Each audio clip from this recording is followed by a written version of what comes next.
നമസ്കാരം. മുന്നോട്ടിലേക്ക് എല്ലാ പ്രേക്ഷകർക്കും സ്വാഗതം. വാഹനാപകടങ്ങൾ എന്നും നമ്മുടെ സമൂഹത്തിന് ഒരു വലിയ വെല്ലുവിളിയാണ്. വളരെ കരുതലോടെ ജാഗ്രതയോടെ മുന്നോട്ട് പോകേണ്ട ദിവസങ്ങളാണ് എന്ന് ഓർമ്മിപ്പിക്കുകയാണ് ഏറ്റവും ഒടുവിൽ പുറത്തുവരുന്ന വാഹനാപകടങ്ങളുമായി ബന്ധപ്പെട്ടുള്ള കണക്കുകൾ. അതേസമയം കൃത്യമായ നടപടികളിലൂടെ എൻഫോഴ്സ്മെന്റ് ശക്തമാക്കിക്കൊണ്ട് കേരളം വളരെ വേഗത്തിൽ തന്നെ ഈ വിഷയത്തെ അതിജീവിക്കാനുള്ള എല്ലാ ശ്രമങ്ങളും നടത്തുന്നുണ്ട് എന്നത് വലിയ ആശ്വാസം പകരുന്നുണ്ട്. ഒരു റിപ്പോർട്ട് കാണാം. അതിനുശേഷം വിശദമായി തന്നെ അതിഥികളിലേക്കും ചർച്ചയിലേക്കും വരാം.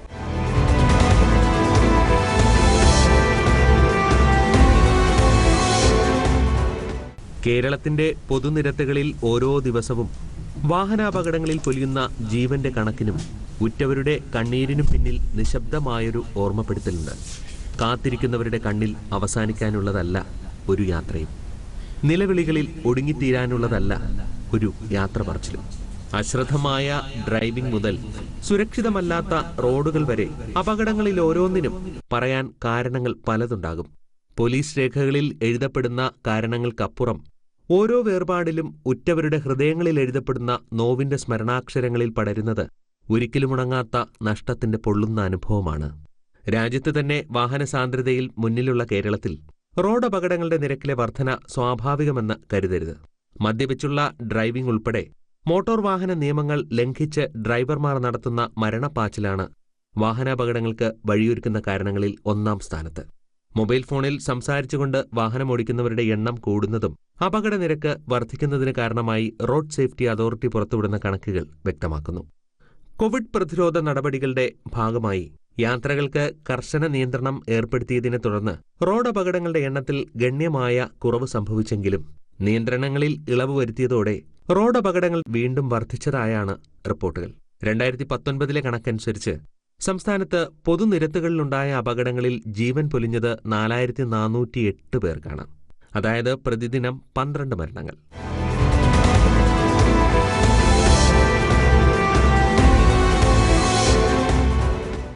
നമുക്കിനി റോഡിൽ സുരക്ഷിതരാകാം. മുന്നോട്ട് ഈ വിഷയം ചർച്ച ചെയ്യുമ്പോൾ അതിഥികളായി ചേരുന്നത് തിരുവനന്തപുരം സ്റ്റുഡിയോയിൽ Shri Rajeev Puthalath, joint transport commissioner. Thrissur സ്റ്റുഡിയോയിൽ ചേരുന്നത് ഇപ്പോൾ ആക്ടിന്റെ രക്ഷാധികാരി കൂടിയായ ഫാദർ ഡേവിസ് ചിറമേൽ. ഒപ്പം കോഴിക്കോട് സ്റ്റുഡിയോയിൽ അതിഥിയായി ചേരുന്നത് doctor Rajneesh, baby memorial hospital orthopaedic surgeon. എല്ലാ അതിഥികൾക്കും മുന്നോട്ടിലേക്ക് സ്വാഗതം. ഫാദർ ഡേവിസ് ചിറമേൽ, തൃശൂർ കേന്ദ്രീകരിച്ച് താങ്കളുടെ നേതൃത്വത്തിൽ നടത്തുന്ന പ്രവർത്തനങ്ങൾ അത് ഈ അപകടങ്ങൾ കുറയ്ക്കാൻ അല്ലെങ്കിൽ അപകട മരണനിരക്ക് കുറയ്ക്കാൻ, പരിക്കേറ്റവരെ ആശുപത്രിയിൽ എത്തിക്കാൻ, അങ്ങനെ ഒരുപാട് നല്ല കാര്യങ്ങൾ അത് പങ്കുവെക്കുമ്പോൾ ഒരു സന്ദേശമായി ഫാദറിന് ആദ്യമായി പറയാനുള്ളത് എന്താണ്? ഈ ഓർഗനൈസേഷൻ തുടങ്ങിയിട്ട് 20 വർഷമായി. എന്നിട്ട് ഞങ്ങളോട് ചോദിക്കും, അച്ഛോ ഇങ്ങനെ തുടങ്ങിയിട്ട് കുറവുണ്ടോ? കുറവില്ല. തൃശ്ശൂർ എന്ന് പറഞ്ഞ പട്ടണത്തിൽ മാത്രമാണ് നമ്മളിപ്പോൾ ഉള്ളത്. അത് ഇപ്പൊ എൻഫോഴ്സ്മെന്റ് കൊണ്ട്, നമ്മുടെ ട്രാൻസ്പോർട്ട് കമ്മീഷണർ പറഞ്ഞ കാര്യം ഞാൻ കേട്ടു, എൻഫോഴ്സ്മെന്റ് കൊണ്ട് നമുക്ക് കുറേ കാര്യം ചെയ്യാൻ പറ്റും.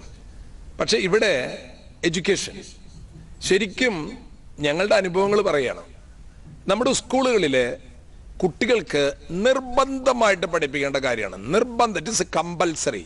മാർക്ക് കൊടുക്കണം. അവർ വാഹനം ഓടിക്കുകയോ പിന്നീട് അവർക്ക് വാഹനം കിട്ടുകയോ ഒക്കെ ആയിക്കോട്ടെ, ഒരു സൊല്യൂഷൻ ആദ്യം പറയാൻ പോണത്, അവർ എഡ്യൂക്കേഷൻ കഴിഞ്ഞ് പുറത്തിറങ്ങുമ്പോൾ ട്രാഫിക് റൂൾസ് ബൈ ഹാർട്ടായിട്ട് പഠിച്ച് അതിന് മാർക്ക് കൊടുത്ത് അവരെ കയറ്റിയാൽ അവർക്ക് ഇനി വണ്ടി ഓടിക്കേണ്ടി വരുമോ? ഇല്ല, വേണ്ട.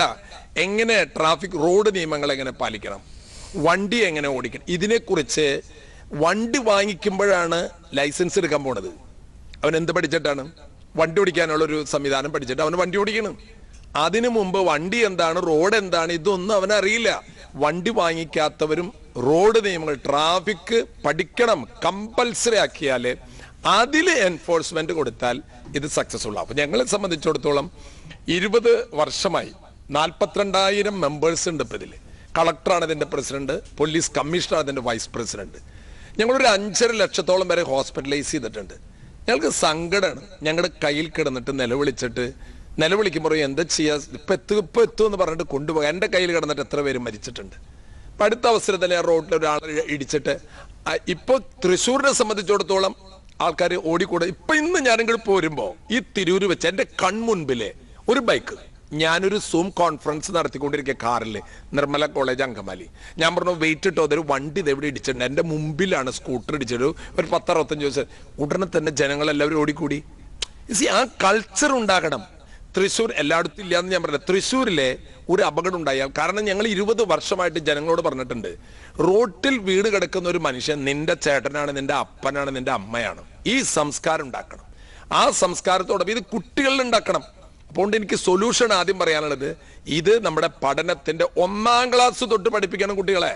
ഗ്രാജുവലി ഗ്രാജുവേഷൻ കഴിയുമ്പോൾ അവന് വണ്ടി വാങ്ങിക്കാതിരിക്കുക ചെയ്താലും അവൻ ട്രാഫിക് നിയമങ്ങളും റോഡ് നിയമങ്ങളും മാനുഷികതയും പഠിച്ചിരിക്കണം. പിന്നെ തെറ്റണതൊക്കെ തെറ്റിട്ട് ഇപ്പൊ നമുക്ക് എല്ലാം പരിപാടി ചെയ്യാൻ പറ്റുള്ളൂ.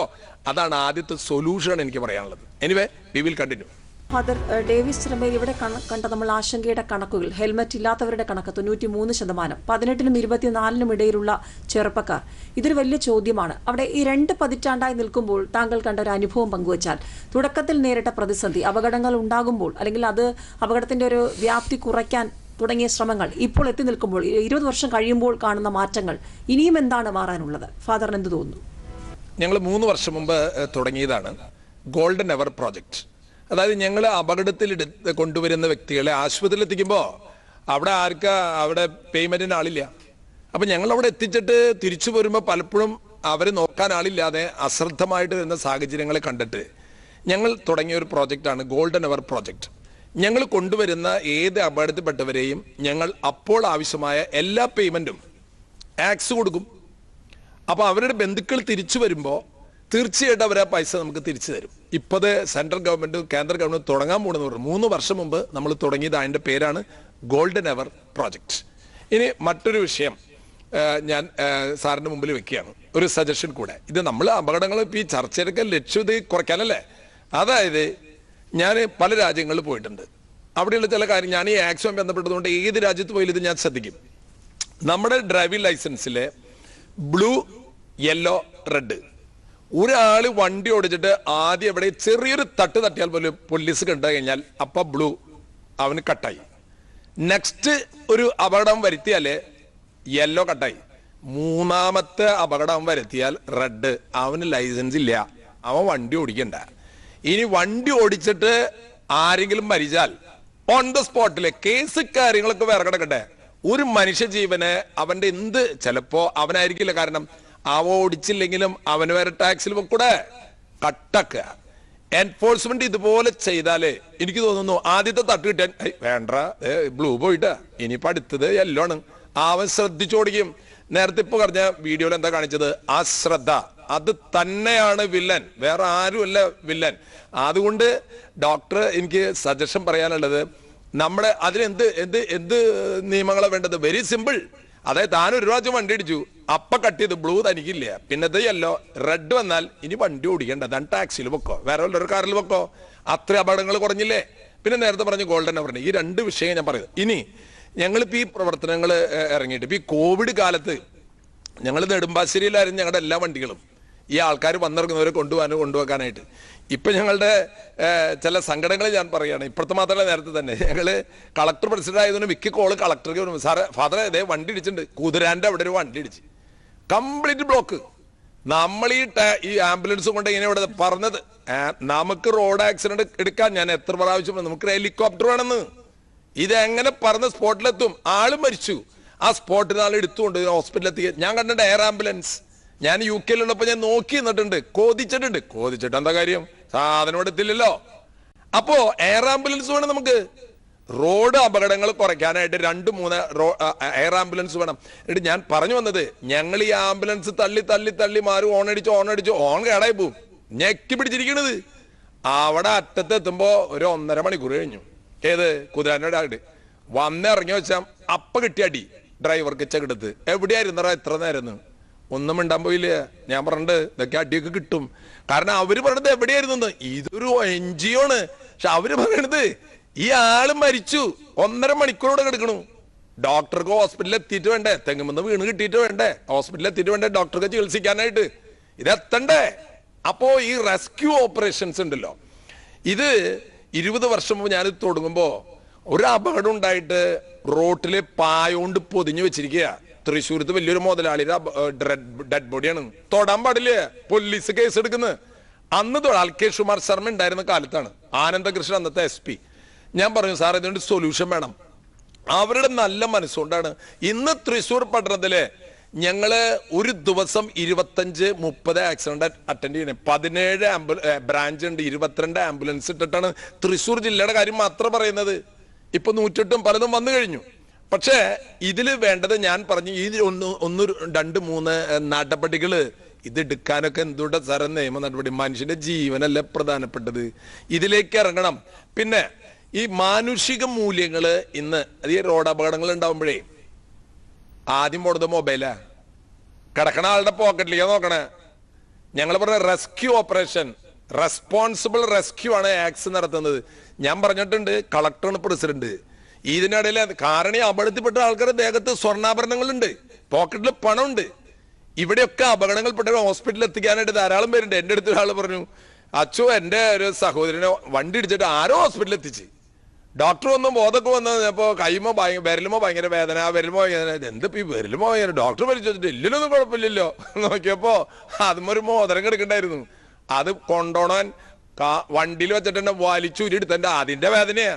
എന്തുട്ട പറയത്? ഇതൊക്കെയാണ് നമ്മുടെ സമൂഹത്തിന്. അപ്പൊ സമൂഹത്തിൽ ടോട്ടൽ ചേഞ്ച് ഉണ്ടാവണം. നമ്മളൊക്കെ മനുഷ്യരാണ്, ഈ വഴി കിടക്കുന്നവന് മനുഷ്യനാണെന്ന് മനസ്സിലാക്കണം. എത്രയോ അങ്ങനെയുള്ള സംഭവങ്ങളൊക്കെ നിങ്ങൾ കേട്ടിട്ടില്ലേ, ആംബുലൻസിൽ കൊണ്ടുപോകണ വഴിക്കുന്ന പ്രശ്നങ്ങളൊക്കെ. അപ്പോ ഇത് മനുഷ്യന്റെ മനസ്സിൽ കൂടെ വരണം. ഈ അപകടത്തിൽപ്പെട്ട് ഈ പാലയിലൊരു സംഭവം ഉണ്ടായത്, അയാള് പള്ളിയിലേക്ക് പോണു, വണ്ടി ഇടിച്ച് ആൾക്കാർ കൂടിയിട്ടുണ്ട്. എന്തുകൊണ്ടവിടെ വണ്ടി ഇടിച്ചാണ്, നേരെ പള്ളിയിൽ പോയി. പള്ളിയിൽ കുർബാനയ്ക്ക് നിൽക്കണ നേരത്തെ ഒരുത്തൊന്ന് പുറത്ത് തട്ടി, ഔസപ്പേട്ടാ കുർബാനയുടെ ഔസപ്പേട്ട ഇങ്ങോട്ട് വാ, എന്താ പ്രശ്നം? കുഴപ്പമില്ല, ചെറിയൊരു അപകടം. എന്തുകൊണ്ട് അപകടം? ആർക്കും അപകടം? അവനെ ആശുപത്രി കൊണ്ടുപോയിട്ട്. ആരെ? നമ്മുടെ തോമസ് കുട്ടീനെ. എപ്പോ? അതിപ്പോ തന്നെ. അപ്പൊ അവിടെ ആൾക്കാർ കൂടിക്കിടേണ്ടത് അപ്പൊ താൻ കണ്ടുല്ലേ? അയ്യോ ചെല്ല്, ഓടി ചെല്ല്. അപ്പൊ വഴി പോണ വഴിക്ക് വണ്ടി ഇടിച്ച് കിടക്കുന്നുണ്ട്, അയാൾ കാണാതെ പോകുന്നത് സ്വന്തം മകനാണ് അപകടത്തിൽ കിടക്കണമെന്നുണ്ടായിരുന്നത്. അപ്പൊ എന്താ അതിന്റെ അർത്ഥം? സ്വന്തം മകനാണ് ഞാൻ ഓടി വരില്ലേ? അപ്പൊ ആ വഴി കിടക്കുന്നത് ആരാ? ഞാൻ എൻ്റെ സഹോദരനോട് പറയാറുണ്ട്, നിഷ്കാമ കർമ്മ. ഞങ്ങളുടെ മോട്ടോ അതാണ്. ആര് വണ്ടി ഇടിച്ച് കിടക്കണ കണ്ടോ, നാളെ നീയായിരിക്കും വണ്ടി ഇടിച്ച് കിടക്കുക. ഇന്ന് നീ ഇയാളെ രക്ഷപ്പെടുത്തിയാൽ നാളെ നീ വണ്ടി ഇടിച്ച് കിടക്കുമ്പോ ഒരാൾ വരുട. അതാണ് കാര്യം. അപ്പൊ മാനുഷിക മൂല്യങ്ങൾ സാറേ, എൻഫോഴ്സ്മെന്റ് എന്നുള്ളതുണ്ടല്ലോ, അത് ശരിക്കും കുട്ടികളുടെ ഉള്ളിലേക്ക് കൊടുക്കണം. വലിയ ആൾക്കാരൊക്കെ പറയുന്നത് എന്നെ തല്ലണ്ട അമ്മാവാ, ഞാൻ നന്നാവില്ല എന്ന് പറഞ്ഞ പരുവത്തിലാണ് ഇരിക്കണേ. പിന്നെ നമ്മൾ അവരെ തല്ലിയിട്ട് എന്താ കാര്യം? ഹെൽമെറ്റ് വെക്കാൻ വന്ന് ഹെൽമെറ്റ് കൈമും തൂക്കിയിട്ടാണ് നടക്കണേ. ഇപ്പൊ 2 ഹെൽമെറ്റാ, വായമൊരു ഹെൽമെറ്റ്, തലൊരു ഹെൽമെറ്റ്. ഇനി എന്താണാവോ PP കിറ്റ് ഇട്ടിട്ട് ആൾക്കാർ ഇനി വണ്ടി ഓടിക്കേണ്ടി വരും, PP കിറ്റ് ഇട്ടിട്ട്. എന്തൊക്കെയാ?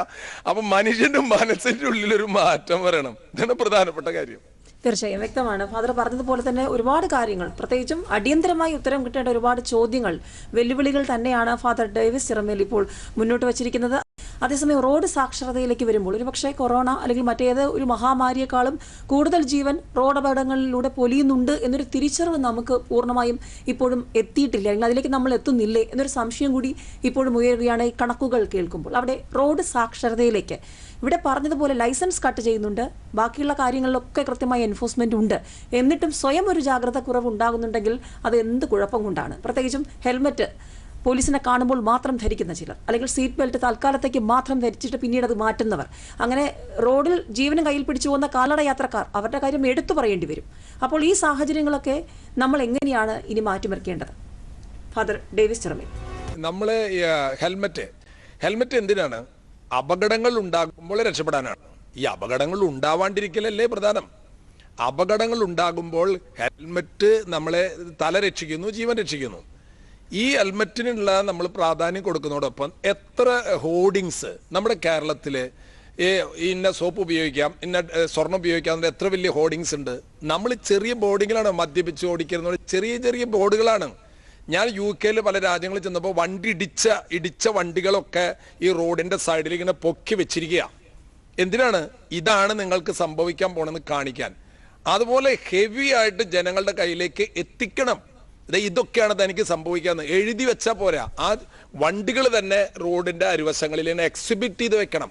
അതൊക്കെ ഭയങ്കര ഇമ്പാക്ട് ഉണ്ടാക്കും. ഞാൻ അവിടെ ചെന്നപ്പോൾ എനിക്കത് മനസ്സിലായിട്ടുണ്ട്. 1. 2, ഈ കുട്ടികളെ ഇപ്പൊ നമ്മള് സാറ് പറഞ്ഞു ഇവർക്ക് പനിഷ്മെന്റ് ആയിട്ട് ഹോസ്പിറ്റലിൽ പെയിൻ ആൻഡ് പാലിറ്റീവ് വണ്ടി ഇടിച്ചിട്ടല്ലേ അവർ പോണത്. അതിനേക്കാൾ നല്ലത് എന്താണ്? നമ്മുടെ കുട്ടികളെ നമ്മളെ ഈ ഒരു പഠനകാലത്ത് 1-2 പ്രാവശ്യം ഈ ഓർത്തോ വാർഡില് വണ്ടി ഇടിച്ച് കിടക്കുന്ന ആൾക്കാരെ കയ്യും കാലൊക്കെ ഇങ്ങനെയൊക്കെ പിടിച്ച് കിടക്കണില്ലേ, അവിടെ ചെന്നിട്ട് ഈ കുട്ടികളൊന്ന് കാണട്ടെ. കുട്ടികൾ വണ്ടി ഇടിക്കണേന് മുമ്പ് ഇത് കാണട്ടെ. അപ്പൊ ഞാൻ പറഞ്ഞത് നമ്മൾ ഈ അപകടങ്ങൾ ഒഴിവാക്കലല്ലേ രക്ഷപ്പെടുത്തൽ രണ്ടാമത്തെയാണ്. അപകടങ്ങൾ ഒഴിവാക്കാനായിട്ട് ജനങ്ങളുടെ ഇടയിലേക്ക് ഈ ബോധവൽക്കരണം എത്തിക്കണമെങ്കിൽ ജനങ്ങൾക്ക് നേരിട്ട് കണ്ടു കഴിഞ്ഞാലെങ്കിൽ ഒരു വിറയുണ്ടാവണം. ഈ ഇടിച്ച വാഹനങ്ങൾ കേരളത്തിലെ പല പൊസിഷനിലായിട്ട് ഇങ്ങനെ എക്സിബിറ്റ് ചെയ്ത് വെക്കേ കാണട്ടവര്. എത്രയോ വാഹനം പോലീസ് സ്റ്റേഷന് മുമ്പിൽ വെറുതെ കിടക്കുന്നുണ്ട്, വണ്ടി ഇടിച്ച വാഹനങ്ങൾ. അത് പറക്കെടുത്തോന്ന് വെച്ചാൽ പോരെ. ജനങ്ങൾ മനസ്സിലാക്കണം. അവയർനെസ് എന്തോരം കൊടുക്കുന്നുണ്ട്. ഞാൻ പറഞ്ഞത് ജനങ്ങളോട് സ്ട്രെയിറ്റ് അവേ ജനങ്ങളുടെ കയ്യിലേക്ക് എത്തണില്ല. ഇത് ആര് ദിശധികം വണ്ടി ഇടിച്ചു കഴിയുമ്പോൾ എല്ലാവരും ഓടിക്കൂടും അത് ഇടിക്കാതിരിക്കാനായിട്ട്. അപ്പൊ ശരിക്കും പിന്നെ മാർക്കിന്റെ കാര്യം സാറ് പറഞ്ഞു. നമ്മൾ ഈ ചർച്ചയായിട്ട് അവസാനിക്കരുത് സാറേ. ഞാൻ ഈ ചർച്ചകൾക്ക് പോകാറില്ല. പോയി കഴിഞ്ഞ് കുറെ ചർച്ച ചെയ്യും, അവസാനം സംഭവം ചർച്ച ചെയ്ത് സെറ്റിൽ ചെയ്ത് ക്യാൻസൽ ചെയ്യും. ചർച്ച ചെയ്ത് സെറ്റിൽ ചെയ്ത് ക്യാൻസൽ ചെയ്യുന്നത് അത് പറ്റില്ല. സാറ് പറഞ്ഞതുപോലെ മാർക്ക് കൊടുക്കണം.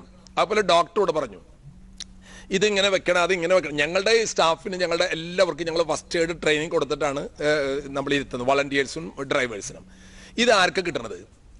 ഡോക്ടർ പറഞ്ഞ ഈ സംവിധാനം first aid and road traffic നമ്മുടെ എഡ്യൂക്കേഷന്റെ പ്രധാനപ്പെട്ട ഭാഗമാണ്. ജീവൻ രക്ഷാ പ്രവർത്തനങ്ങളല്ലേ അത്. ഇത് രണ്ടിനും നല്ല മാർക്ക് കൊടുക്കണം. ഞാൻ ചോദിക്കട്ടെ, മാർക്ക് കൊടുക്കാനായിട്ട് വല്ല ഫിനാൻഷ്യൽ ബുദ്ധിമുട്ടുണ്ട്? നമുക്ക് ഫണ്ട് വെക്കണം മാർക്ക് കൊടുക്കാനായിട്ട്? എല്ലാവരും കൂടി ആലോചിച്ചു, സർക്കാർ തീരുമാനം എടുത്തു, ഇത്ര മാർക്കാ കൊടുക്കണു, കുട്ടികളെ ഹാപ്പി ആയില്ലേ? ഇനി ഫണ്ട് വല്ലതും വേണം. നബാർഡിന്നോ അല്ലെങ്കിൽ ലോക ബാങ്കിൽ നിന്നോ ഫണ്ട് എടുക്കണോ? ഒന്നും വേണ്ടല്ലോ, മാർക്ക് കൊടുക്കാൻ മാർക്ക് കൊടുത്ത പറയണ്ട്. അങ്ങനെ കുട്ടികളുടെ ഇടയിൽ ശരിക്കും അവരുടെ ഉള്ളിൽ കയറണം. അങ്ങനെ കയറാണ്ട് ഞാൻ ചർച്ചയ്ക്ക് പോകാതെ കാര്യം ഞാൻ എന്നോട് ഇവിടെ പറഞ്ഞു അച്ഛൻ പറഞ്ഞോളാം പറഞ്ഞു. ഞാൻ പറയും വെറുതെ ചർച്ചയ്ക്ക് വന്നിരുന്ന് ചർച്ച ചെയ്ത് സെറ്റിൽ ചെയ്ത് ക്യാൻസൽ ചെയ്ത് പോണ സംവിധാനം നിർത്തുക. ഇപ്പൊ ഡോക്ടർക്ക് അതിനുള്ള പവർ. ഡോക്ടർ പറയണം കുട്ടികൾക്ക് മാർക്ക് കൊടുക്കണമെന്ന്. അങ്ങനെ ഒരു സംസ്കാരം. മാത്രമല്ല ഫസ്റ്റ് എയ്ഡിന്റെ ട്രെയിനിങ് സ്കൂളുകളിലെ പ്രാക്ടിക്കൽ. ഡോക്ടർ പറഞ്ഞ കാര്യങ്ങള് അവിടെ വന്നിട്ട് ചെയ്ത് പഠിപ്പിക്കണം. പുസ്തകത്തിൽ പഠിപ്പിച്ചിട്ട് കാര്യമില്ല. അവിടെ ഈ വണ്ടി ഇത് ഒടിഞ്ഞു വന്നിട്ട പണ്ട് കാലത്തൊക്കെ നമുക്ക് ഉണ്ടായിരുന്നത്. ഞാൻ സ്കൗട്ടില് ക്രാഫ്റ്റിലൊക്കെ പഠിച്ചിട്ടുണ്ട്. ഇതുപോലെ കുട്ടികളെ സ്ട്രെയിറ്റ് അവേ പഠിപ്പിക്കണം. കൂടാതെ ഡോക്ടർ പറഞ്ഞതുപോലെ കുട്ടികളെ ഈ കായും കാലൊക്കെ ഇങ്ങനെ പിടിച്ച് കിടക്കുന്ന ആൾക്കാരില്ലേ, ഇതെന്തുണ്ട് വണ്ടി ഇടിച്ചാണ്, അയ്യോ അവന്റെ ഉള്ളിലൊരു ഞെട്ടൽ വരണം. പിന്നെ അവൻ വണ്ടി ഓടിക്കുമ്പോൾ ശ്രദ്ധിക്കും. ഇങ്ങനെ പ്രാക്ടിക്കലായിട്ട് നമ്മൾ ചെയ്ത നമ്മൾ സമൂഹത്തിൽ ഇങ്ങനെ ചർച്ചയിലല്ല.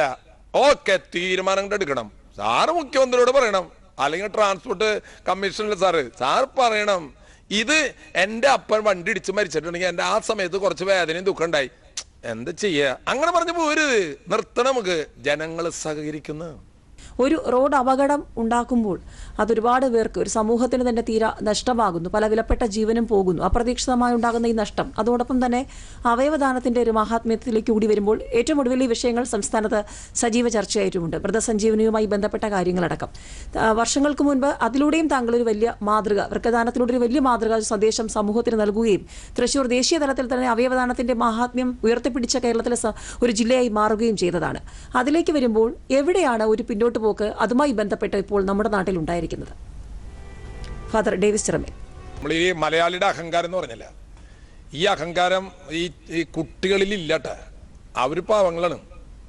ഇത് ഈ മറ്റുള്ളവരുടെ അഹങ്കാരം കണ്ട് പഠിച്ചു വരാണ്ടിരിക്കാൻ നോക്കണം. ഇവര് ദുബായിലൊക്കെ പോയ മിടുക്കന്മാരാണ്.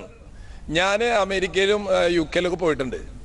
അവിടെയുള്ള കുട്ടികളുണ്ടല്ലോ, അവര് അഹങ്കാരികളല്ല, നല്ല മലയാളികളാണ്, പക്ഷെ നല്ല മിടുക്കലാണ്. അവരെ അപ്പ ബെൽറ്റ് ഇടാൻ പറയും. ആ കുട്ടികൾ അതുപോലെ നമ്മൾ അങ്ങനെ ഇനിയൊരു പുതിയൊരു തലമുറയെ വാർത്തെടുക്കാണ്ട് സാറ് എത്ര എൻഫോഴ്സ്മെന്റ് നടത്തിയാലും നമ്മുടെ മലയാളിയുടെ അഹങ്കാരം മാറ്റാനുള്ളത് ഇനി കൊറോണയ്ക്ക് മാത്രമേ കഴിയുള്ളൂ. കൊറോണ കുറെ അഹങ്കാരം മാറ്റിയിട്ടുണ്ട്. അല്ലാണ്ട് സാറ് എന്ത് എൻഫോഴ്സ്മെന്റ് ഒന്നെടുത്താലും ഒരുത്തം വണ്ടി പിടിച്ചപ്പോ സാറ് പറഞ്ഞില്ലേ സ്പീഡിന്റെ കാര്യം, പറഞ്ഞു സാറേ ഞാനിനി എത്രയിന് പൈസ എത്രയാന്ന് പറഞ്ഞു. ഞാനിനിയും 2-3 കൂടി സ്പീഡിൽ തന്നെ പോണത്, എന്നാൽ മൊത്തം ഇവിടെ അടയ്ക്കാൻ ഞാൻ 2-3 പ്രാവശ്യം കൂടി പിടിക്കലോ തന്നെ മൊത്തം അടയ്ക്കാന്ന്. ഇതാണ് മനുഷ്യൻ. ഏത് ഇനി വരാൻ പോണ സ്പീഡിൽ ഞാൻ പോണത്, അതിന്റെ മൊത്തം അടച്ചു വെക്കാന്ന് 2-3 അഡ്വാൻസ് കാശ് എൻ്റെ കയ്യിലുണ്ടെന്ന്. അപ്പൊ ഈ അഹങ്കാരം കുറയ്ക്കാനായിട്ടുള്ള ഒരു എൻഫോഴ്സ്മെന്റ് ഒന്നും സാറിന്റെ കയ്യിൽ ഉണ്ടാവില്ല കേട്ടാ. ഒരൊറ്റ കാര്യമുള്ളൂ, അടുത്ത തലമുറയെ നമ്മള് ഈ നേരത്തെ ഡോക്ടറോടും പറയാനുള്ളത്, ഈ ഫസ്റ്റ് എയ്ഡിൽ അവരെ പഠിപ്പിച്ചില്ലെങ്കിൽ ഈ വഴിയിൽ കിടക്കുന്ന ആൾക്കാർ എടുത്തുകൊണ്ട് ഡോക്ടർ പറയട്ടെ, ഡോക്ടർ പറഞ്ഞതൊക്കെ വഴി കിടക്കുന്ന ആൾക്കാർ എങ്ങനെ അറിയണേ? ഇപ്പൊ തൃശ്ശൂർ ഞങ്ങളുണ്ട്, അതായത് ഓട്ടോറിക്ഷയിൽ കുത്തി കയറ്റണ് ചാക്ക് മറ്റേ തൊഴിലാളികൾ കയറ്റണ പോലെ കാല് പുറത്തുണ്ടാ. അപ്പൊ കാല് പുറത്ത് വെച്ചു. മറ്റേ ഏതോ സിനിമയിൽ കണ്ട പോലെ നീയും കയറ ഞാനും കയറാന്ന് പറയുമ്പോ വണ്ടി ഇടിച്ചാൻ പുറത്തായി. ബാക്കിയുള്ളവർക്ക് ഹോസ്പിറ്റലിൽ എത്തിയ പോലെയാണ്. തമാശ ആയിട്ട് ചില സിനിമയിൽ കണ്ടിട്ടില്ലേ? ഇതുപോലെ എവിടെ നട്ടല്ലേ വഴി കിടക്കണ നിലവിളിക്കണോനെ എടുത്തുകൊണ്ടോണേ. ഞങ്ങൾ പറഞ്ഞിട്ട് നിലവിളിക്കണോനെ എല്ലാം എടുത്തുകൊണ്ടോണ്ട് നിലവിളിക്കാൻ പറ്റാണ്ട് കിടക്കണോനുണ്ട് ഒരുത്തൻ, അവൻ എടുത്തുകൊണ്ടോണം. അപ്പൊ ഇതൊക്കെ ശരിക്കും നമ്മൾ കുട്ടികളുടെ ഇടയില് പ്രാക്ടിക്കലായിട്ട് കാണിച്ചു കൊടുക്കണം ഡോക്ടറെ. ഇപ്പൊ ഡോക്ടർ പറഞ്ഞ കാര്യം കേട്ടു. ഇപ്പൊ ഞാനിപ്പോ ഇങ്ങോട്ട് വരുമ്പോ എന്താണെന്നറിയില്ല, ഞാൻ വരണ നേരെ മുമ്പിൽ സ്കൂട്ടർ അടിച്ചൊരുത്തൻ, ഒരു പ്രായം ചെന്നാൾ സ്കൂട്ടറിന് മീത് നിങ്ങൾ എടുക്കുക. അപ്പോഴേക്ക് ഓടി വന്ന ആൾക്കാരെ ഞാൻ കാറിൽ ഞങ്ങോട്ട് ഓടി വരാൻ നിൽക്കുക. അവനെടുത്തും പക്ഷെ അവൻ എഴുന്നേറ്റത് കുഴപ്പമുണ്ടായിട്ടില്ല. ആരെ ഡോക്ടറെ എടുക്കണ? ഒരാൾ കാല് പിടിച്ചു, ഒരാള് തലയും പിടിച്ചു. നട്ടിലെങ്ങനെയായി? വഞ്ചി പോലെയായി. പിന്നെ ഡോക്ടറെ അടുത്ത് ചെല്ലുമ്പോ എന്തുട്ടാ ഡോക്ടർക്ക് ചെയ്യാൻ പറ്റുക? ഒന്നും പറ്റണില്ല. ഇത് ഞാൻ ചോദിക്കട്ടെ, ഇത് ആരെ പഠിപ്പിക്കട്ടെ? ഈ വഴി പോണ ആൾക്കാരെ നിർത്തിയിട്ട് നമുക്ക് പഠിപ്പിക്കാൻ പറ്റുമോ? അതാ ഞാൻ പറഞ്ഞത്. ഇത് സ്കൂളിലെ പാഠപുസ്തകത്തില് മാർക്ക് കൊടുത്ത് പഠിപ്പിക്കാണ്ട് ഇവരെ ആ സമയത്ത് കുറച്ച് ഡ്രൈവർമാരെ ഞാൻ കണ്ടിട്ടുണ്ട്. കുറെ ഡ്രൈവർമാരെ വിളിച്ചിരുത്തിയിട്ട് നിങ്ങൾ അങ്ങനെ ചെയ്യണം, ഇങ്ങനെ ചെയ്യാം, ഓക്കെ സാറേ, ഓക്കെ സാറേ. പോലീസുകാർ എന്താ ചെയ്യണമെന്ന് വെച്ചാൽ ഡ്രൈവർമാരെ വിളിച്ചാൽ കിട്ടുള്ളൂ, വേറെ ആരും കിട്ടില്ല. ഡാ ഇങ്ങോട്ട് വാടാ, ക്ലാസ് ഉണ്ടോ? അവൻ ക്ലാസ് ഞങ്ങൾ കുഴപ്പമില്ല സാറേ, നല്ല മനുഷ്യരാണ് ഞങ്ങള്, ഓക്കെ.